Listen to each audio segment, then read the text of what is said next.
আসসালামু আলাইকুম। ক্লাস 8 এর সুপ্রিয় শিক্ষার্থীবৃন্দ, আশা করছি তোমরা প্রত্যেকে ভীষণ ভালো আছো। লার্নিং উইথ এ প্রিয়ার আজকের আয়োজনে তোমাদের সবাইকে স্বাগত জানাচ্ছি। আমরা আজকে আলোচনা করছি তোমাদের ইউনিট 7 এর লেসন 3 এর পার্ট এ তে যে টেক্সটটা রয়েছে সেই টেক্সট সম্পর্কিত কোশ্চেন নিয়ে, এবং আমাদের পেজ নাম্বার হচ্ছে 85।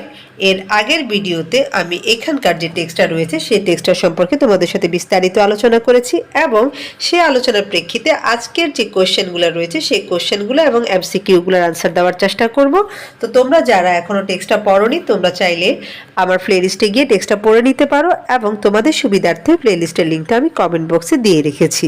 তো আমি আলোচনায় যাওয়ার আগে আরও একবার তোমাদের বলে দিচ্ছি বা মনে করিয়ে দিচ্ছি যে আজকে যে কোশ্চেনগুলো আমরা সলভ করব সেই কোশ্চেনগুলো সলভ করার জন্য তোমাদেরকে প্রথমে টেক্সটটা খুব ভালোভাবে বুঝতে হবে।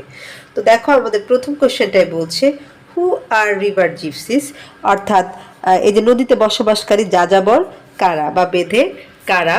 তো এটা আমরা আমাদের টেক্সটে কোথায় দেখেছি একটু তোমাদেরকে দেখিয়ে দিই। আমাদের একদম প্রথম যে লাইনটা ছিল সেখানে বলছে যে river gypsies are an ethnic group of people in Bangladesh, অর্থাৎ এই যে নদীতে বসবাসকারী যে যাযাবররা রয়েছে তারা হচ্ছে বাংলাদেশের একটি নৃতাত্ত্বিক গোষ্ঠী। দে আর নোন অ্যাজ বেদে টু লোকাল পিপল, এবং তারা স্থানীয় লোকজনের কাছে বেদে নামে পরিচিত। তো এই যে দুইটা লাইন, এই দুইটা লাইনকে আমরা আনসার হিসাবে এভাবে লিখতে পারি, river gypsies are an ethnic group of people in Bangladesh, অর্থাৎ এই যে বেদে সম্প্রদায় তারা হচ্ছে বাংলাদেশের একটা নৃতাত্ত্বিক গোষ্ঠী। দে আর লোকালি নোন অ্যাজ দ্য বেদে। তো আমরা জাস্ট আমাদের বইতে যেভাবে পড়েছি সেভাবে লিখে ফেলবো। আমার প্রশ্নে বলছে হাউ ডু দে লিভ, তারা কিভাবে বসবাস করে। তো আমরা যখন আমাদের টেক্সটটা পড়েছি তখন দেখলাম তারা হচ্ছে এই যে যাযাবরের মতো জীবনযাপন করে। হ্যাঁ, এই যে এখানে ছিল যে দে লিভ ইন গ্রুপস, অর্থাৎ তারা দলবদ্ধভাবে বসবাস করে। And do not own any land, এবং তাদের কি থাকে না, নিজস্ব কোনো জমি থাকে না। Therefore they live a nomadic life travelling from one place to another, এই জন্য তারা কি করে, যাযাবরের জীবনযাপন করে এবং এক জায়গা থেকে আরেক জায়গায় তারা হচ্ছে ঘুরে বেড়ায়। সো আমরা এই সেন্টেন্সগুলোকে সাজিয়ে আনসারটা এইভাবে লিখবো, they live a nomadic life travelling from one place to another in small boats, অর্থাৎ তারা হচ্ছে এই যে এক জায়গা থেকে অন্য জায়গায় ছোট ছোট নৌকা করে ভ্রমণ করে, এইভাবে তারা যাযাবরের জীবনটা যাপন করে। This boats are their houses, অর্থাৎ এই নৌকাগুলোই হচ্ছে তাদের ঘর বাড়ি। And this people are a part of our waters, এবং এই লোকজনগুলো আমাদের জলপথেরই অংশ। ইন উইন্টার, অর্থাৎ শীতকালে। when water bodies dry up, যখন হচ্ছে নদীগুলো শুকিয়ে যায়, they return to the mainland, তারা সমতল ভূমিতে ফিরে আসে। and live in makeshift tarpaulin tents on open river banks, এবং নদীর তীরে তারা কি করে, এই যে ক্ষণস্থায়ী যে ত্রিপলের তৈরি যে তাঁবুগুলা রয়েছে সেগুলা দিয়ে তাদের হচ্ছে থাকার ব্যবস্থা করে। হ্যাঁ, তো এটাও দেখো আমি কিন্তু আমাদের যে টেক্সট সেখান থেকে নিয়েছি। এরপর 3 নম্বর প্রশ্নে বলছে what do river gypsies do in winter, অর্থাৎ শীতকালে এই যে যাযাবররা বা বেদে সম্প্রদায়রা কি করে। তো আমরা দেখেছিলাম তারা হচ্ছে কি করে, তারা এই যে মেনল্যান্ডে ফিরে যায়, যেখানে ছিল in winter many water bodies dry up at the time they return to the mainland and live in makeshift tarpaulin tents on open river banks. You can see their men relaxing in the tents. Toddlers play with dogs and other pets in the dust.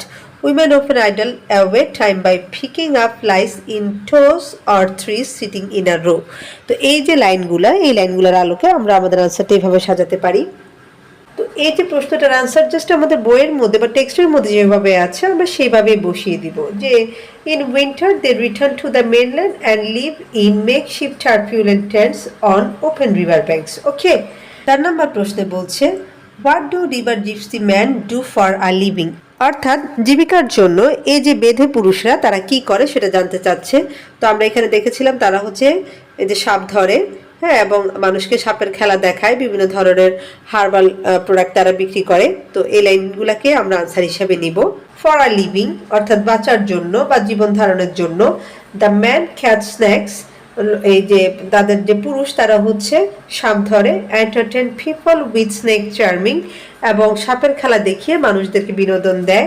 Sell herbal cruris, এবং হার্বালের যে পণ্যগুলো আছে, দ্রব্যগুলো রয়েছে, সেগুলো তারা বিক্রি করে, and fish এবং মাছ বিক্রি করে। They also dive for natural pearls, এবং তারা হচ্ছে প্রাকৃতিক যে পার্ল বা মুক্তা সেটা আহরণের জন্য চেষ্টা করে থাকে। হ্যাঁ, তো এটা আমি একটু বাড়তি লিখেছি, তোমরা চাইলে এই অংশটি স্কিপ করে যেতে পারো। এবং আমাদের সর্বশেষ যে প্রশ্ন সেখানে বলছে যে what do river gypsy women do for a living, অর্থাৎ এই যে যাযাবর শ্রেণীর যে নারীরা রয়েছে তারা জীবিকার জন্য কি করে। তো এখানে আমরা দেখেছি যে women go from door to selling bangles, cosmetics and other things, অর্থাৎ মহিলারা বাড়ি বাড়ি গিয়ে কি করে, বিভিন্ন ধরনের চুড়ি, প্রসাধনী ও অন্যান্য জিনিসপত্র বিক্রি করে।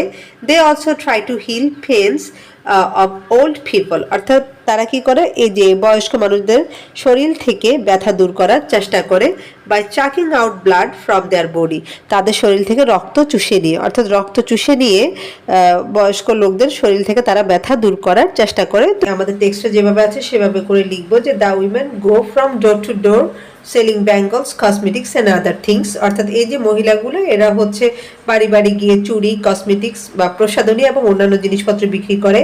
They also try to heal old people's pain by chucking out blood from their bodies. Okay, তো এই যে দেখো এখানে আমি 5টা কোয়েশ্চেনের আনসার লিখলাম, এবং প্রতিটা কোয়েশ্চেনের আনসার কিন্তু আমি আমার টেক্সট থেকে নিয়েছি। সো আমি আবারও বলছি, তোমরা প্রথমে টেক্সটটা খুব ভালোভাবে বোঝার চেষ্টা করবা, দেন হচ্ছে এই প্রশ্নগুলোর আনসার দিবা। আমি চলে যাচ্ছি পার্ট বিতে, এবং সেখানকার ইনস্ট্রাকশনে বলছে discuss with your partner. Discuss মানে হচ্ছে আলোচনা করা, পার্টনার মানে হচ্ছে সঙ্গী, আমরা এখানে সহপাঠী বলতে পারি, অর্থাৎ তোমার সঙ্গীর সাথে বা তোমার সহপাঠীর সাথে আলোচনা করো। And circle the right answer, circle মানে হচ্ছে গোল চিহ্ন দেওয়া, এবং কি করবা, সঠিক উত্তরে গোল চিহ্ন দিবা। তো প্রথম প্রশ্নটাই বলছে the term ethnic is connected to, অর্থাৎ এই যে এথনিক শব্দটা এটা কিসের সাথে সম্পৃক্ত। প্রথমটা বলছে পিপল, এরপরটা বলছে অ্যানিমালস, এরপরটা প্ল্যান্টস মানে উদ্ভিদ, এরপরটা হচ্ছে ফিশেস বা মাছ। তো এই যে এথনিক, যেটা বাংলা অর্থ আমরা বলি হচ্ছে নৃতাত্ত্বিক, এই শব্দটা কি লোকজন নাকি গাছপালা নাকি পশু পাখি নাকি মাছের সাথে সম্পৃক্ত? তো এটা অবশ্যই মানুষদের সাথে সম্পৃক্ত। সো আমাদের রাইট আনসারটা হবে এ, এবং আমরা সেখানে একটা সার্কেল দিব। তারপর 2 নম্বরে বলছে river gypsies roam around on their boats. Roam মানে হচ্ছে ঘুরে বেড়ানো, অর্থাৎ এই যে বেদে সম্প্রদায় তারা কি করে, তারা হচ্ছে ঘুরে বেড়ায় অ্যাবাউট ড্যাশ মান্থস আ ইয়ার, অর্থাৎ বছরে কয় মাস, বছরে আমরা এখানে রাইট আনসার দিব হচ্ছে 8 মাস। হ্যাঁ, অর্থাৎ শীতকাল ছাড়া তারা কিন্তু অন্য সময়ে ঘুরে বেড়ায় এইভাবে করে নদীতে। সো আমাদের এখানে রাইট আনসারটা হবে সি। এরপর 3 নম্বরে বলছে যে river gypsies live in tents in dash, অর্থাৎ এই যে যাযাবররা তারা কি করে, তারা কোন মাসে বা কখন মানে কোন সময়ে তারা হচ্ছে তাঁবুতে বসবাস করে সেটা জানতে চাচ্ছে। তো আমরা কিন্তু আমাদের রিডিংয়ে দেখেছিলাম যে তারা হচ্ছে শীতকালে এই যে মেন যে জায়গা বা মেনল্যান্ডে তারা ফিরে আসে বা সমতল ভূমিতে ফিরে আসে, এবং সেখানে হচ্ছে তারা তাঁবু দিয়ে তাদের ঘরবাড়ি তৈরি করে, তাই না? এই যে এই জিনিসগুলোতে কিন্তু আমরা পেয়েছিলাম। সো আমাদের এখানে হবে উইন্টার। এবং সর্বশেষ যেটা ছিল সেখানে বলছে যে the term nomadic refers to a person who, অর্থাৎ এই যে নোম্যাডিক বা যাযাবর, যেটাকে বাংলায় বলি যাযাবর, যাযাবর শব্দের অর্থ দ্বারা সেই লোককে বোঝানো হচ্ছে যে কিনা কি দেখো stage permanently at a place. Permanently মানে হচ্ছে স্থায়ীভাবে, স্টে মানে হচ্ছে থাকা বা অবস্থান করা বা বসবাস করা, অর্থাৎ যিনি কিনা কোনো একটা জায়গায় স্থায়ীভাবে বসবাস করে তাকে বোঝানো হচ্ছে, নাকি travels from place to place, যে কিনা এক জায়গা থেকে অন্য জায়গায় ঘুরে বেড়ায় তাকে বোঝানো হচ্ছে। তারপর সিতে আবার বলছে lives in one's own house, যে কিনা তার নিজের বাসায় বসবাস করে বা নিজের বাড়িতে বসবাস করে।